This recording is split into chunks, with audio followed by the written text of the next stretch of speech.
بسم اللہ الرحمن الرحیم۔ السلام علیکم ورحمۃ اللہ وبرکاتہ۔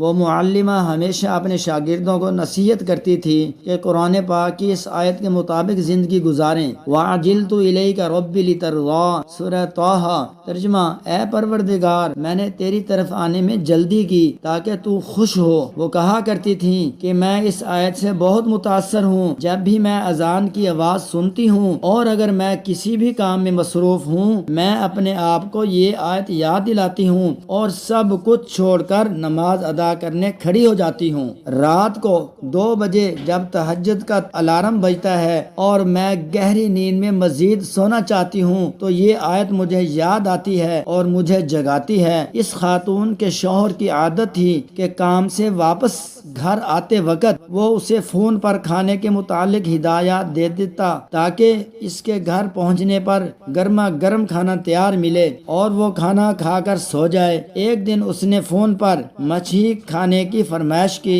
انگور کے پتوں میں چاول بھرے جاتے ہیں اور پھر ان کو ہلکی آنچ پر پکنے رکھا جاتا ہے۔ بہت وقت طلب ڈش ہے۔ اتنی دیر میں اذان کی آواز سنائی دی تو اس کے صرف 3 رولز باقی رہ گئے تھے جن کے بھرنے میں زیادہ سے زیادہ 5 منٹ لگتے، لیکن اس نے حسب عادت سب کام چھوڑے اور نماز ادا کرنے کھڑی ہو گئی۔ اس کا شوہر اسے بار بار فون کرتا رہا لیکن کوئی جواب موصول نہیں ہوا۔ جب وہ گھر پہنچا تو اس نے دیکھا کہ اس کی بیوی سجدے میں ہے اور کھانا ابھی تک تیار نہیں ہے۔ اس نے دیکھا کہ صرف 3 رولز بھرنے میں رہ گئے ہیں تو اسے شدید غصہ آیا اور اسی غصے کے عالم میں اس نے اپنی بیوی کو ڈانٹنا شروع کر دیا۔ تم اپنا کام ختم کر کے دیگچی چولہے پر رکھ کر نماز ادا کر سکتی تھیں۔ 3 رولز بنانے میں کتنی دیر لگتی ہے؟ لیکن اس کی بیوی کی طرف سے کوئی جواب نہ آیا۔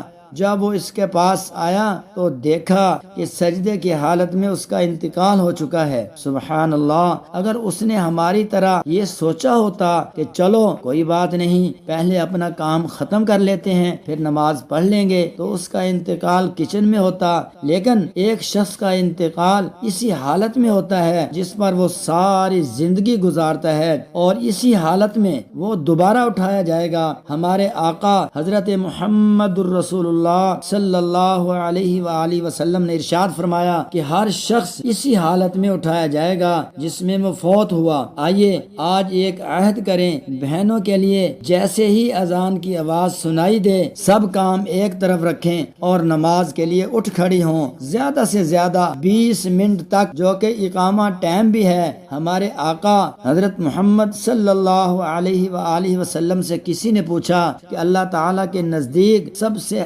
محبوب عمل کیا ہے؟ انہوں نے جواب دیا، نماز کو اس کے اولین وقت میں ادا کرنا۔ بھائیوں کے لیے، جیسے ہی آپ اذان کی آواز سنیں فوراً وضو کریں اور مسجد چلے جائیں۔ اپنے آپ کو یہ آیت بار بار یاد دلاتے رہیں، وَعَجِلْتُ إِلَيْكَ رَبِّ لِتَرْضَىٰ، اے پروردگار، میں نے تیری طرف آنے میں جلدی کی تاکہ تو خوش ہو۔